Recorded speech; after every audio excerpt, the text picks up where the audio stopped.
하나님 말씀은 마태복음 6장 7절로부터 13절까지 우리 다 같이 한 목소리로 읽습니다.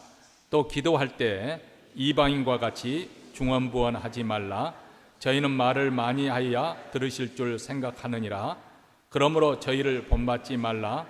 구하기 전에 너희에게 있어야 할 것을 하나님 너희 아버지께서 아시느니라. 그러므로 너희는 이렇게 기도하라.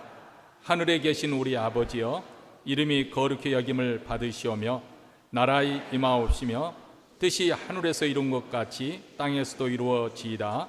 오늘날 우리에게 일용할 양식을 주옵시고 우리가 우리에게 죄 지은 자를 사하여 준 것 같이 우리 죄를 사하여 주옵시고 우리를 시험에 들게 하지 마옵시고 다만 악에서 구하옵소서. 나라와 권세와 영광이 아버지께 영원히 싸움나이다. 아멘. 영적 대각성 집회를 앞두고 여러분에게 이제 주일 예배 시간에 무슨 말씀을 전할까 생각하다가 가장 중요한 것이 아마 기도가 아닐까.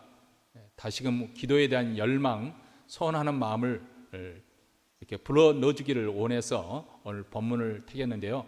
보니까 수년 전에 이 본문을 가지고 설교한 적이 있습니다. 이 주기도문은 사실 이렇게 1시간 안에 끝낼 그런 제목이 아니죠. 우리 주님께서 가르쳐준 이 주기도문은 굉장히 간결하고 소박하지만은 어떻게 보면 일생을 두고 신학자가 연구해도 그 내용을, 풍성한 그 내용을 다 담아내기 어려운 아주 심오한 그런 내용이 함축되어 있습니다. 그러나 제가 오늘 짧은 시간에 이렇게 여러분에게 메시지를 전하려고 하는 것은 우선 첫째로는 길게 늘어뜨릴 실력이 제게는 없기 때문에 그러기도 하고, 또 여러분들도 그것을 7차례, 8차례 길게 들을 만한 그런 인내심이 좀 부족하지 않을까 해서 3, 40분의 짧은 시간에 이 메시지의 내용을 전달하려고 합니다. 조금 길어질 수도 있겠지만은 아주 집중해서 한번 우리가 이 주님이 가르친 주기도문의 내용에 한번 들을 수 있게 되기를 바랍니다. 예수님께서 여러분에게 만약 10분 독대할 수 있는 그럴 기회를 허락해 주시고, 그리고 그 가운데서 한 가지 내 소원을 들어주겠다 한다면은 여러분은 무엇을 예수님께 구하겠습니까? 그거야 물론 젊은 시절로 다시 돌아가게 해달라고 주님께 구하겠습니다.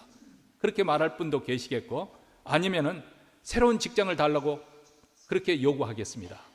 아니면은 내 지병, 이 질병으로부터 자유케 해달라고, 어서 속히 고쳐달라고 내가 주님께 아뢰겠습니다.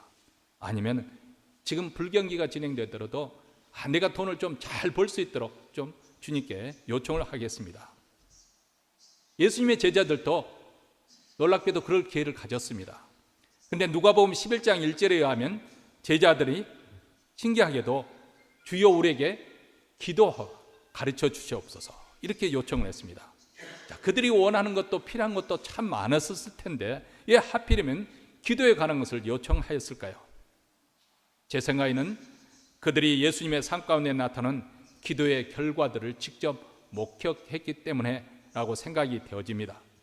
그들은 예수님이 기도하는 것을 보았고, 예수님이 기도한 후에 어떤 일이 일어났는지를 직접 목격했습니다. 그리고 결론 내리기를 예수님의 이 놀라운 삶의 비결은 기도에 있다고 그렇게 믿어졌기 때문에 주여 우리에게도 기도를 가르쳐 주시옵소서 요청했을 거라고 생각이 됩니다. 사실 제자들이 예수님의 그 통해서 본 것은 기도 생활뿐만이 아니었습니다. 예수님의 말씀을 증거할 때는 사람의 형언할 수 없는 그런 감동, 목소리를 높이지 않았지만은 많은 사람들을 설복시키는 어떤 권위 있는 그런 설교를 그들은 들었습니다. 또 많은 기적, 물 위에 걷는 또 오병이의 역사가 일어나는 그런 기적의 장면도 보았습니다. 병자들이 벌떡벌떡 일어나는 그런 역사, 심지어는 죽은 자가 다시 살아나는 그 모습을 두 눈으로 똑똑히 보았습니다. 제자들은 신기하게도 주님, 우리에게 설교를 가르쳐 주시옵소서. 주님, 어떻게 하면 내가 기적을 행할 수 있지요? 주님, 어떻게 하면 병자를, 죽은 자를 살릴 수 있지요? 이렇게 그 방법을 요청하지 아니하고 대신에 기도를 가르쳐 달라고 요청했습니다. 왜냐하면 기도가 예수님의 삶을 살게 하는 핵심 요소로 봤기 때문이겠죠. 예수님은 위대한 설교를 하시기 전에, 병자를 고치시기 전에, 죽은 자를 살리시기 전에 그때 하늘을 우러러 하나님 아버지께 기도하신 후에 그리고 난 다음 위대한 능력이 행하시는 것을 나타나는 것을 보았습니다. 기도가 예수님의 능력의 원천이라고 믿었기 때문에 그들은 주님 우리에게도 기도를 가르쳐 주시옵소서 요청했던 것이죠. 사실 우리 그리스도인의 신앙의 행위 가운데 기도보다도 더 중요한, 물론 그것만이 유일한 요소라고 그렇게 말하기는 어렵겠지만은 기도보다도 더 중요한 요소가 있을까 그렇게 생각이 되어집니다. 그럼에도 불구하고 오늘날 수많은 성도들이 기도해야 되는데 그렇게 생각은 하는데 사실 기도하지 않습니다. 목사님이 어떻게 그렇게 독단적으로 그렇게 말씀하십니까? 네, 여러분 기도하지 않죠? 잘 압니다.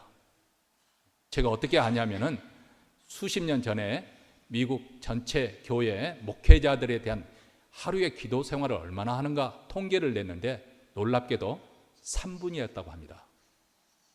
믿어지십니까? 3분이었대요. 우리 한국교회 목사님들은 대개 새벽기도 하기 때문에 자의반 타의반 3분이야 넘죠. 근데 미국 목사님은 새벽기도 없기 때문에 만약에 잘 훈련되지 않는 이상 기도를 하지 않고 그리고 주의를 맡게 되는 거예요. 목회자가 그럴진데 성도들이 기도하리라고 저는 그렇게 생각하지 않습니다. 근데 다행히도 우리 한국교회는 또 식사 전에는 기도를 하죠. 그렇죠? 그것만 잘해도 3분 가까스로 채워질까요? 수많은 성도들이 기도해야 된다고 생각은 하지만 실질적으로 기도하지 않습니다. 그뿐만 아니에요. 기도에 대한 잘못된 생각들을 많이 가지고 있습니다. 어떤 사람은 기도라는 것은 자기가 원하는 것을 받는 것이 기도라고 생각하는 분이 계십니다. 물론 그런 요소가 전혀 없다는 것은 아닙니다. 근데 마치 도깨비 방망이처럼 금 나오라 뚝딱, 은 나오라 뚝딱 하면은 내가 원하는 것을 하나님께서 응답해 주시는 것이 기도라고 생각하는 것이죠. 또 어떤 사람들은 기도를 응급처치 상자, 퍼스트 에이드 키트로 정도로 생각하는 거죠. 아니면 건물바다 빛이 되는 소화기 정도. 그 소화기에 뭐라고 써졌어요? 응급시에 사용하십시오. 응급시에.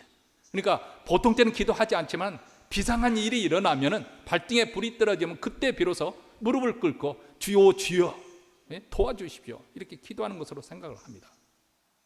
어떤 사람은 기도하는 것을 마치 줄다리기 하는 것 정도로 생각을 하는 거죠. 줄이 있으면 한쪽 곳은 하나님께서 붙잡고 계시고 다른 한쪽 곳은 내가 붙잡고 해서 줄을 타려고 있는데 우리 하나님이 내게 주시기를 원하지 않는데 내가 계속 매달리면서 잡아당기고 강짜를 놔니까 하나님께서 마지못해서 그래 내가 졌다. 네가 원하는 대로 해주마. 이렇게 생각을 하는 거죠. 가장 대표적인 그런 예화로 드는 것 중에 하나가 야복강에서 야곱이 밤새도록 하나님 보낸 천사와 씨름하는 그 장면을 그래서 우리는 끈질기게 기도해야 복을 받는다. 그렇게 설교를 많이 들었을 것입니다. 물론 그런 부분 요소가 없다는 것은 아닙니다. 그러나 우리가 그 전체 그 성경에서 말씀해 주는 그 문맥을 보면 하나님께서 그렇게 요셉의 그 끈질긴 자아를 기도하는 것을 칭찬하려고 하는 것보다도 그것으로 인해서 야곱이 하나님께서 환도뼈를 침으로 위골된 그 사건에 우리가 주목할 필요가 있습니다. 야곱의 그 고집센 자기 중심적인 기복적인 그런 고집을 우리 하나님께서 꺾어버리시고 그래서 야곱이 한층 더 성숙한 그리스도인 그 신앙인으로 변화되는 하나의 전환점이 되어지는 것이죠. 어쨌든 많은 사람들이 이것을 통해서 도전을 받고 기도라고 하는 것은 하나님께 매달려서 때를 쓰는 것이고 그것도 안 되면 금식까지 하면서 어떻게든지 자기의 뜻을 관철해야 된다고 생각을 하는 것을 기도라고 생각하는 거죠. 그런데 기도에 대한 가장 잘못된 견해 중에 하나는 기도를 어떤 종교적인 의무로 여기고 마음은 원치 않지만은 해야 된다는 그런 당위성 때문에 기도하는 것으로 그렇게 여긴다는 것입니다. 만약 이렇게 기도를 종교의 의무로 여긴다면 우리는 죄책감에서 헤어나기가 어렵습니다. 내가 기도하지 않으니까 하나님께서 나를 사랑하지 않으실 거야 이렇게 생각할 수도 있는 것이고요. 하나님께는 내가 적어도 미움받지 않기 위해서 억지로라도 기도해야 되지 부담에도 할 수 없이 의무적으로 기도하는 것으로 생각하면 여러분 이런 기도를 하나의 종교의 의무 수행하는 것 정도로 생각하는 이런 모든 생각들은 철저히 기도에 대한 오해입니다. 오늘 말씀은 예수께서 어떻게 기도해야 될지 모르는 제자들에게 기도에 대해서 말씀해 주고 있습니다. 그것은 마치 주문을 외우는 것처럼 주기도문을 반복해서 암송하면 어떤 효과를 볼 것이다, 그런 것이 아니라 우리의 기도의 대상이신 하나님이 어떤 분이시고, 그리고 그 하나님께 우리가 기도할 때 어떤 내용으로 하나님께 기도해야 될 것인지 그것을 말씀해 주시고 있는 것이죠. 9절 말씀에 하늘에 계신 우리 아버지요, 여기 보면 우리가 기도하는 대상이 누구시지 우리 주님은 분명하게 제시해 주고 있습니다. 기도는 하나님의 자녀인 우리가 하나님 아버지께 드리는 대화입니다. 우리 기도의 대상은 세상 사람들처럼 모호한 어떤 신적인 존재, 불투명한 그런 존재에게 기도하는 것이 아닙니다. 성경에서 계시하고 있는 그 하나님입니다. 그리고 우리 죄를 대신해 십자가에 죽으신 예수 그리스도의 아버지이신 그 하나님께 기도하는 것입니다. 나를 창조하시고 나를 사랑하시고 나에게 큰 기대를 가지고 계신 그 하나님 아버지께 자녀인 내가 기꺼이 나아가 말씀을 드리는 것, 이것이 바로 기도라는 것입니다. 허공이 되고 주문을 외우는 것이 아닙니다. 예수님께서는 그래서 기도할 때 우리에게 중언부언하지 마라, 이방인들처럼 중언부언하지 말라고 그렇게 하신 이유가 여기 있습니다. 이방 종교에서는 수백 번, 아니 수천 번이라도 주문을 외워야 그 신이 눈길이라도 한번 줄 것이라고 그렇게 생각합니다. 다시 말하면 정성을 들여야 잠자는 신을 깨울 수가 있고, 공을 들여야 신을 압박해서 응답을 받을 수 있을 거라고 그렇게 생각하는 거죠. 말 그대로 지성이면 감천이다 말이 여기서 나온 것이겠죠. 그래서 신의 관심을 끌기 위해서 징도 치고 또 바알 선지자들처럼 춤을 추고 띠임 놓으며, 그리고 그것도 안 되니까 나중에 칼로 자해까지 해가며 피를 흘며 그렇게 신을 부르지 않습니까? 우리 기도의 대상은 하나님은 그런 분이 아니시라는 거예요. 하늘에 계신 우리 아버지시다. 땅에 계신 아버지와 대비해서 하늘에 계신 아버지시다. 하늘에 계신다 그 말은 그분은 영원히 변치 않으시고 그 능력이 무한하신 분이시고, 그분에게는 어둠이 없는, 해전하는 그림자도 없는 그런 빛의 아버지이신 것을 우리에게 말씀을 합니다. 이 땅의 아버지는 아무리 자상해도, 아무리 나를 사랑한다 하더라도 그 한계가 있습니다. 능력의 한계가 있고 지혜가 부족하고 인격적인 면에서 완벽하지 못합니다. 그래서 어떤 분들은 하나님을 아버지라고 부르는 것을 굉장히 힘들어하는 분도 계십니다. 어렸을 때 상처를 아버지로부터 많이 받았기 때문에 그렇죠. 그래서 종종 이렇게 자녀들을 실망시키고 상처를 줍니다. 그런데 하나님의 아버지는 전지전능하신 분이시요 어제나 오늘이나 영원토록 변함이 없으십니다. 그분은 완전하시고 완벽하신 아버지십니다. 이 하나님을 아버지라고 부르는 것은 우리 기도에 그분은 기꺼이 귀를 기울이시는 분이고 아주 친밀하게 다가오시는 분이라는 것을 강조하기 위해서입니다. 원문에는 아버지라고 이렇게 그것을 아바라는 아람어로 그렇게 원문에는 쓰여져 있습니다. 이 아바라는 말은 오늘날 말하면 아빠, 데이디라는 말로 그렇게 번역할 수 있겠습니다. 그것은 어린아이들이 아빠를 부를 때 부르는 호칭이잖아요. 어린아이가 부동자세로 아빠 앞에서 확 서가지고 아버님, 아바마마 이렇게 부른다면 얼마나 웃기는 일이게 돼 있어요. 그렇죠? 아빠 하고 달라들어서 아빠 품에 안기는 거죠. 재롱도 피우고 자랑도 하고 먹고 싶은 거 타다고 저르기도 하고, 이런 자식을 보면서 아빠라서 무한한 행복감을 느끼는 것이죠. 아이들이 달려와서 목을 잡고 늘어지고 또 한쪽 팔을 밟고 늘어지고, 그렇게 함으로써 아버지와 자녀과의 관계가 더 깊은 친밀감이 깊어지는 거죠. 우리가 기도할 때 마치 이렇게 친밀감을 가지고 그렇다고 해서 예의 없게 또 무례하게 하라는 것은 아니지만은, 그러나 친밀감을 가까이 하는 그런 마음을 가지고 하나님께 나아가라는 것입니다. 아이가 아버지와 대화할 때 어떤 틀에 박히는 형식이 있는 것이 아닙니다. 문장 구조가 완벽하지 않을 수도 있습니다. 그냥 단어만 나열해도 괜찮습니다. 그래도 엄마 아빠는 다 알아듣습니다. 사랑하기 때문에, 자기들이 낳았기 때문에 다 알아듣습니다. 우리가 하나님 앞에 나아가서 기도할 때 바로 이런 친밀함을 가지고 나가서 기도하는 것입니다. 하늘에 계신 우리 아버지요, 우리 하나님은 자녀인 우리가 구하기 전에 미리 우리에게 있어야 될 것을 다 아시는 분이라고 예수님은 말씀합니다. 그렇다면 왜 기도하라고 할까요? 하나님께서 다 아심에도 불구하고 우리에게 기도하기를 원하시는 것은 이를 통해서 하나님께서 우리와 함께 시간을 함께 보내고 교제하기를 원하시기 때문에 그렇습니다. 하나님의 마음과 우리의 마음이 서로 통하는 그런 인격적인 교제가 이루어지는, 신령한 교제를 이루어지고 가장 가까운 인티머시가 이루어지는 그런 교제, 그것을 우리 하나님께서 원하시는 거죠. 나를 사랑하시는 하나님 아버지께 나가 기도할 때 하나님과의 그 기쁜 사귐 속에서 하나님께서 우리에게 부어주시는 은혜가 있고 은사가 있고 기쁨이 있고 평강이 있고 그리고 지혜와 거룩을 우리가 누릴 수가 있습니다. 기도 가운데 하나님의 임재가 문득 깨달아지고 그리고 하나님 능력이 부어지는 것을 체험할 수가 있습니다. 그러므로 기도는 어떤 종교적인 의무를 수행하기 위해서 하는 것이 아니라 우리 하나님의 자녀들이 가지고 있는 특권입니다. 영광입니다. 여러분, 백악관에 아무라도 들어갈 수 있나요? 여러분들이 아무리 정장을 하고 백악관에 들어가려고 하더라도 거기 경비하는 아저씨가 여러분에게 요구하는 것이 있죠. 무엇을 요구합니까? 초청장을 받았나? 초청장을 달라고 요구를 합니다. 그것이 없으면 백악관에 들어갈 수가 없는 거죠.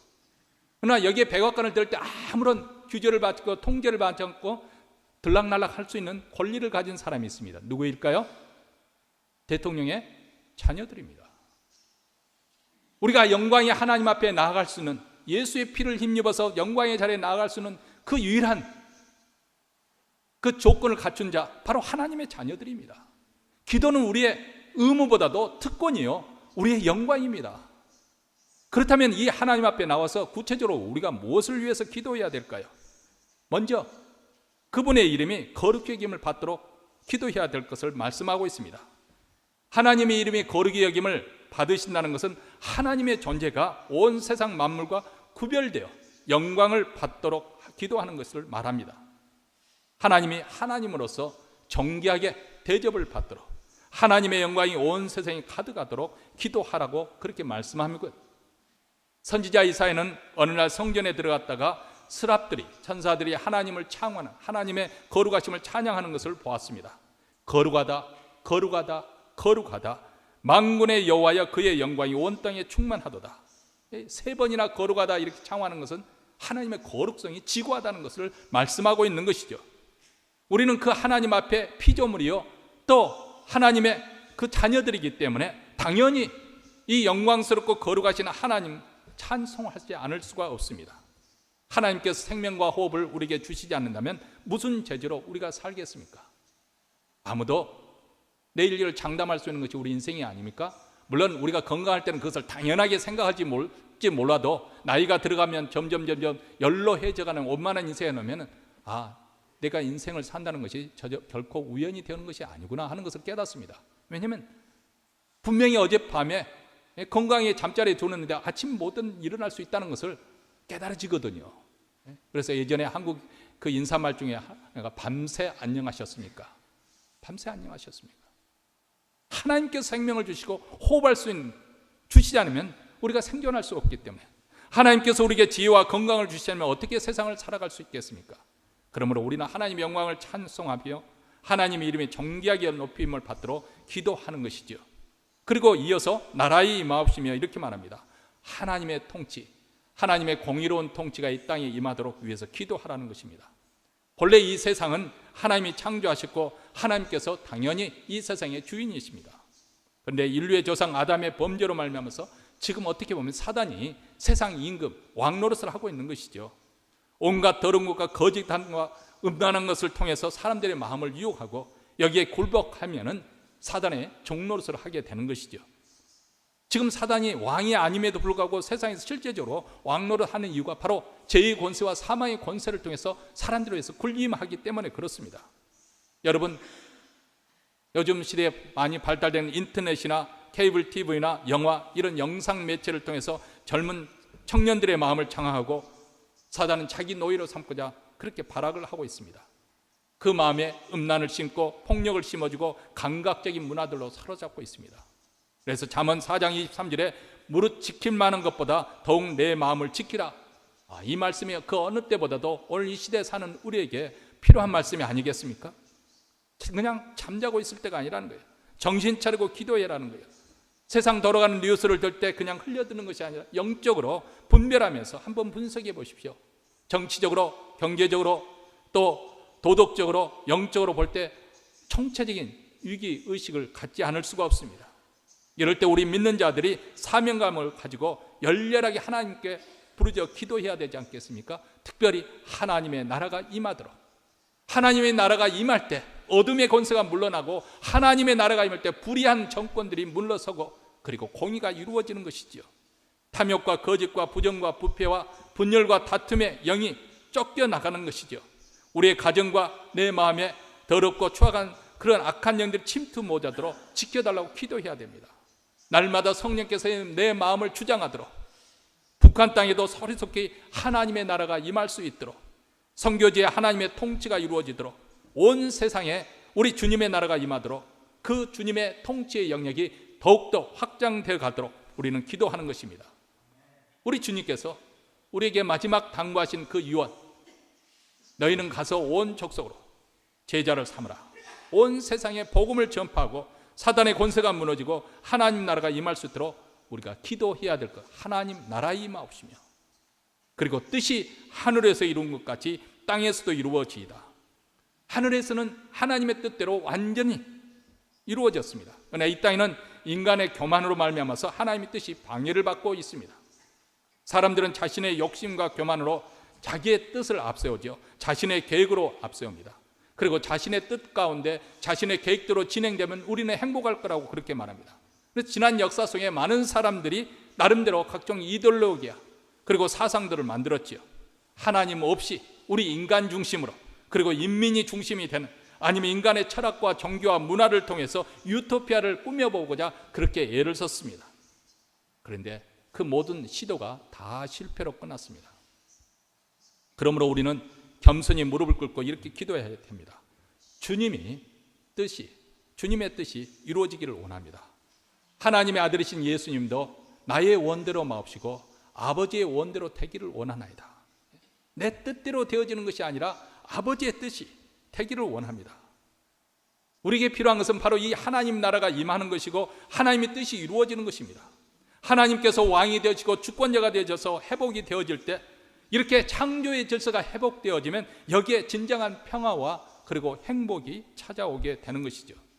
근데 우리 인생 가장 불행한 비극의 원인이 무엇일까요? 그것은 로마서 1장에 말씀하는 것처럼 인생이 하나님을 알되 하나님으로 영화롭게도 아니하고 감사치도 아니하고 썩어지지 아니한 하나님의 영광을 썩어질 사람과 짐승의 모양의 우상으로 바뀌어버린 것. 그러므로 우리는 주기도문을 암송할 때마다 우리는 신앙 고백을 해야 됩니다. 온 우주의 주인은 하나님이십니다. 하나님만이 홀로 영광을 받으시기에 합당하십니다. 온 세상을 하나님께서 다스려 주시기를 원합니다. 하나님의 뜻 가운데 우리를 사용하여 주시옵소서. 이렇게 하나님 중심적인 기도를 드릴 때 우리 또한 하나님의 마음을 닮은 더 성숙한 그리스도인으로 성장하게 될 것입니다. 네 번째로는 우리에게 이렇게 하나님의 나라를 위해서 하나님의 뜻을 구하라고 기도하고 난 다음 우리의 필요를 위해서 기도하라고 말씀합니다. 그것은 첫째로 우리에게 일용할 양식을 주시도록 기도하라고 하십니다. 우리가 살아가는 데 필요한 그 필요를 놓고 하나님께 기도하라는 거예요. 여기서 필요라고 말씀을 드렸습니다. 내가 원하는 것이 아니라 내게 필요한 것. 원하는 것은 욕심일 수도 있잖아요. 그러나 필요한 것은 욕심보다도 내게 살아가는 데 필요한 그것을 놓고 기도하라는 거예요. 단순히 먹고 사는 문제뿐만 아니라 가정과 직장과 학교 생활과 자녀 교육과 건강 문제, 우리 생존에 관련된 실제적인 문제들, 이것은 물질적인 문제뿐만 아니라 우리에게 필요한 지혜도 주셔달라는 것이고 올바른 선택을 할 수 있도록 그렇게 달라고 기도하라는 것입니다. 어떤 사람은 뭘 그렇게 째째한 것까지 먹을 것까지 달라고 하나님을 의존하느냐, 이렇게 성경에서 말하는 것보다 더 믿음이 좋은 사람들이 있어요. 그런데 그런 사람은 우리 인생의 진짜 궁핍함과 그리고 비참함을 아직도 모르기 때문에 그렇습니다. 우리가 영적인 눈을 떠서 라오디게아 교회처럼 우리가 얼마나 하나님 앞에서 누추한 것과 궁핍한 것을 깨달을 때 우리는 겸손하게 하나님 앞에 일용한 양식을 달라고 기도하게 될 것입니다. 우리 하나님은 당신의 백성들이 궁핍하게 사는 것을 원치 않으십니다. 하나님의 백성들이 선한 일을 하기에 필요한 만큼, 부족한 만큼 얼마든지 채워주기를 원하십니다. 우연히 일치련지 모르지만은 그렇다고 해서 예수 믿으면 자동적으로 부자가 된다는 것을 말씀드리려는 것은 아닙니다. 그러나 우연히 진리인지 모르지만 복음이 증거되는 거, 전파되는 것마다 얼마나 그 사회가 개화가 되어 이루어지고 또 경제적으로 또 그 흥하게 되는지 여러분 잘 아시잖아요. 그 복음이 팔레스타인에 시작해서 그래서 소아시아를 거쳐서 그리스와 로마를 거치고 로마에서 유럽으로 거치고 그리고 영국으로 건너가서 또 미국 대륙으로 해서 또 아시아는 동양에는 지금 대한민국, 그리고 지금 현재 가장 그 기독교 인구 수가 많은 나라가 중국입니다. 이렇게 복음이 그렇게 전진할 때마다 그 나라가 어떻게 변화되고 또 흥하게 되는지를 보여주고 있잖아요. 이렇게 하는 것은 하나님께서 그 백성들로 하여금 선한 일에 열심히 할 수 있도록 경제적으로 채워주기 때문에 그런 것이 아닌가, 그렇게 생각을 해봅니다. 그러므로 우리는 일용할 양식을 위해서 간절히 기도해야 됩니다. 우리의 필요를 놓고 구체적으로 그렇게 기도하는 이유는 간단합니다. 매일매일 우리의 삶이 하나님을 의지해야 된다는 것. 예전에 받았던 그 은혜 가지고 남은 신앙생활 일생을 통해서 우려먹는 신앙생활이 아니라 오늘 필요한 은혜가 있다는 거예요. 그것을 놓고 기도하라는 것입니다. 예전 이스라엘 백성들이 광야에 나가서 만나를 거둬들 때 일주일분을 거둬들인 것이 아니었어요. 그렇게 하면 얼마나 좋겠어요. 일주일분 거둬들거나 한 달치 거둬가지고 그것을 가지고 매일매일 이렇게 요리해 먹은다면 좋겠는데 하나님께서는 매일 광야에 나가서 거둬들어야 하십니다. 왜 그렇게 하셨을까? 하나님께서 지금 이스라엘 백성들을 훈련시키는 거죠. 너는 매일매일 내게 은혜를 구해야 돼.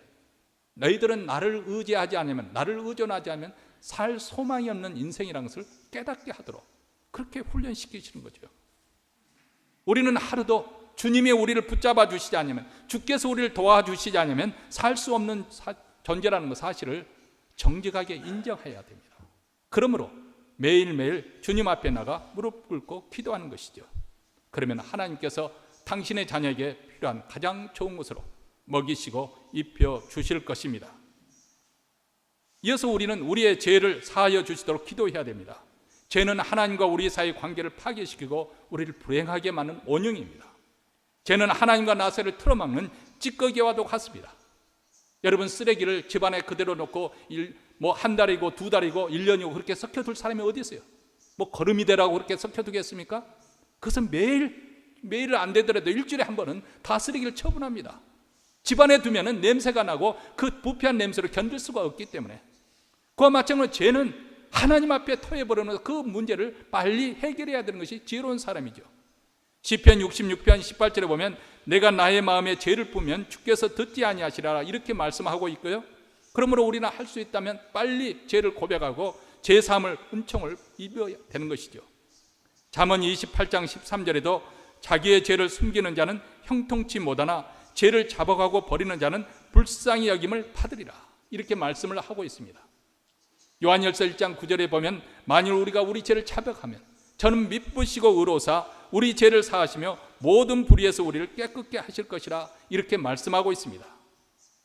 매일매일 우리는 예수님의 십자가 밑에 나가 우리 죄를 자백하고 주님의 보혈로 죄심을 받는 그러한 역사가 있도록 우리는 기도해야 됩니다. 근데 우리가 이렇게 죄사함의 은총을 구하기 전에 해야 할 일이 있죠. 오늘 주기도문 앞에 보면 우리가 우리에게 죄 지은 자를 사하여 준 것 같이 우리에게 죄 지은 자를 용서하는 일이 선행되어야 된다는 것입니다. 만약 우리가 용서하지 않고 미운 마음 그대로 우리 주님께 나오면 어떤 결과를 가져오게 될까요? 그러면 우리의 기도문이 막히게 됩니다. 하나님께서 우리에게 기도를 응답해 주시려고 하지만은 그 문을 내가 막고 있는 셈이 되는 거죠. 네, 우리가 예수님의 십자가의 그 사랑에 힘입어서 내게 해를 끼쳤던 사람, 손해를 안 끼쳤던 사람들을 널 용서하고 너그럽게 용서하고 하나님께 나아가면 하나님께서 우리의 기도를 응답해 주십니다. 그리고 이어서 우리로 하여금 시험에 들지 말게 하옵시고 악에서 구하옵소서 이렇게 기도하라고 말씀합니다. 올해도 여러분 우리에게 많은 유혹이 찾아올 것입니다. 유혹으로부터 자유로울 사람은 아무도 없습니다. 왜냐하면 우리 안에 죄의 불씨가 있기 때문에 그렇습니다.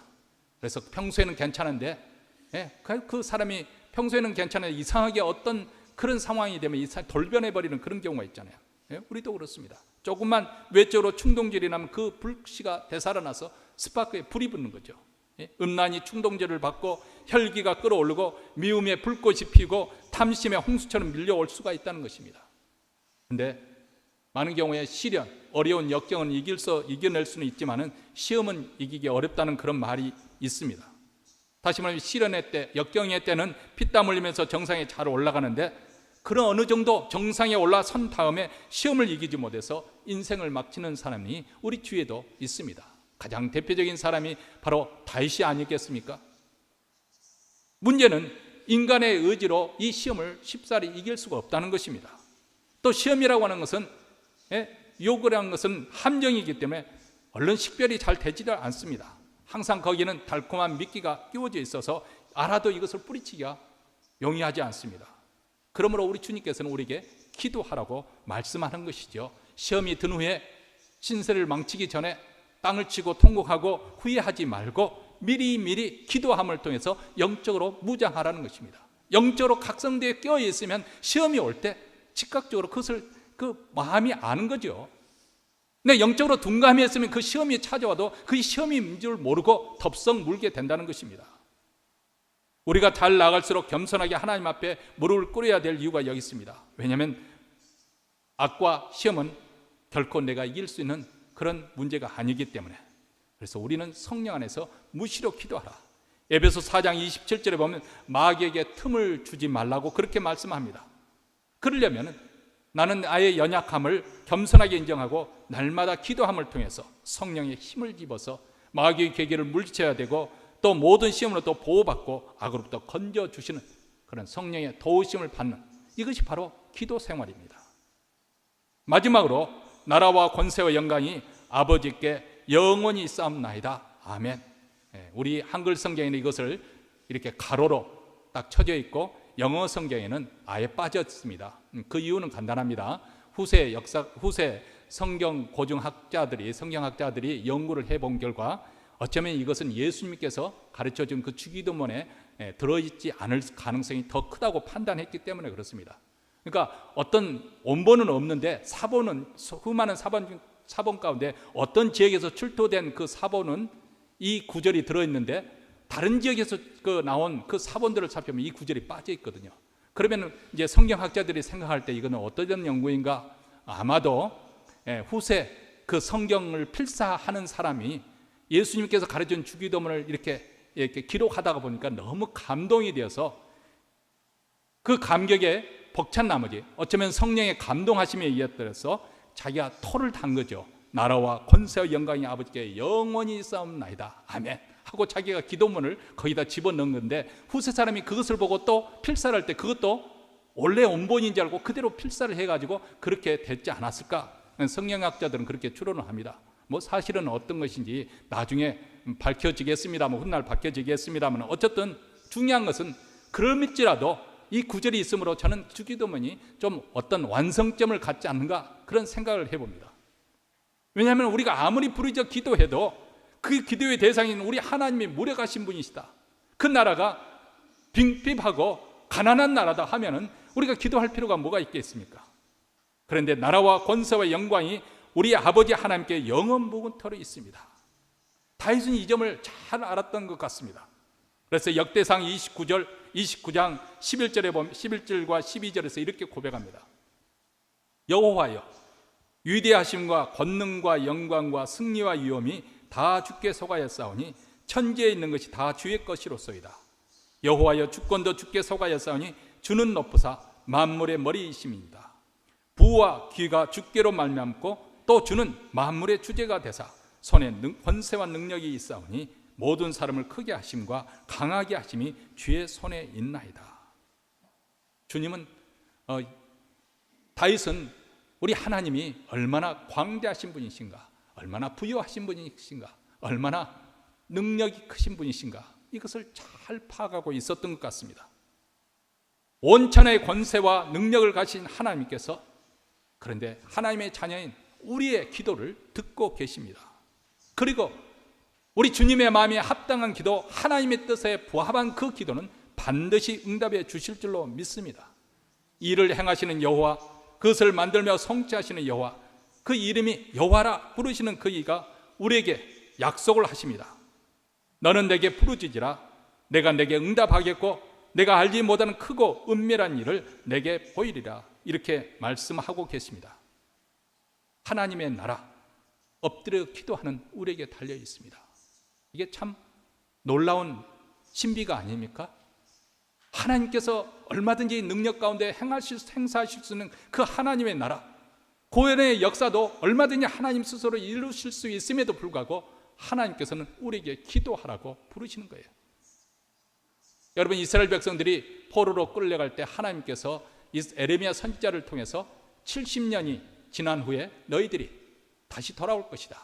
그동안 이 팔레스타인 땅, 이 적과 꿀이 흐르는 가나안 땅은 너희들의 제약으로 해서 폐기되었지만 70년 동안 안식을 취하고 다시금 회복된 다음에 너희들이 고국에 돌아올 것이다. 하나님께서 이렇게 약속을 하십니다. 이미 하나님께서 그렇게 작정하시고 선지자에게 말씀하셨어요. 70년 후에 너희들이 다시 돌아올 것이다. 그런데 그 다음 이어서 우리 주님께서 하신 말씀에 우리가 경청해야 되며, 그럴지라도 너희가 기도해야 할지니라. 너희가 기도해야 할지니라. 우리 하나님께서 그렇게 작정하시고 70년 후에 분명히 돌아오게 하실지라도 우리가 어떻게 해야 된다고요? 기도해야 된다는 것입니다. 하나님께서 우리에게 자녀에게 최고의 것을, 최선의 길로 인도해 주시기를 원하고 풍성하게 복을 주시기를 원하고 무엇보다도 신령한 충만한 은사를 주시기를 원하지만은 어떻게 해야 된다고요? 기도해야 된다는 것입니다. 기도해야 된다는 것입니다. 이 에레미야 선지자의 그 글을 읽고 난 다음 다니엘이 보면은 금식을 하면서 기도를 하지 않습니까? 너희들이 기도해야 될 것이니라.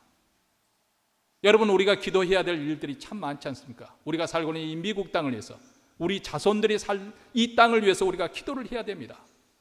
또 우리가 두고 온 고국을 위해서 한반도의 장래손이 하나님의 손에 주권에 달려 있으므로 우리가 위해서 기도해야 됩니다. 우리 자녀들의 미래, 기도하는 어머니의 무릎에 달려 있습니다. 뭐 그렇다 해서 뭐 자녀들이 승승장구해서 세상에서 출세하고 그것을 위해서 기도하라는 것이 아닙니다. 그러나 자녀들의 그 장래, 진로, 그 하나님의 백성으로 살아갈 그 모든 것은 우리 부모님들이 힘써 위해서 기도해야 될 것입니다. 우리의 장래와 우리의 영적 생활과 신앙을 위해서, 우리 자신을 위해서도 우리는 기도해야 됩니다. 그러므로 우리 주님께서 가르친 이 주기도문, 그것을 뭐 주기도문을 가지고 기도하라니까 마치 주문을 외우듯이 그것을 암송하고 되풀이하고 뭐 그렇게 하란 말이 아니라 이것이 샘플이므로 이것을 본받아서 그런 내용을 가지고 하나님께 기도하라는 것입니다. 날마다 하나님께 이렇게 기도함을 통해서 우리 하나님의 기도의 응답의 체험이 우리 모두가 올 한 해 동안 있기를 바랍니다. 그래서 연말이 되어질 때 하나님께서 나의 기도를 통해서 이렇게 내 가정을 통해서, 내 인생을 통해서, 우리 교회를 통해서 이렇게 복을 주셨습니다. 하나님의 은밀하고 그리고 놀라운 축복을 받아 누리는 그런 복된 자녀로서 올 한 해가 이루어지기를 주의 이름으로 축원합니다.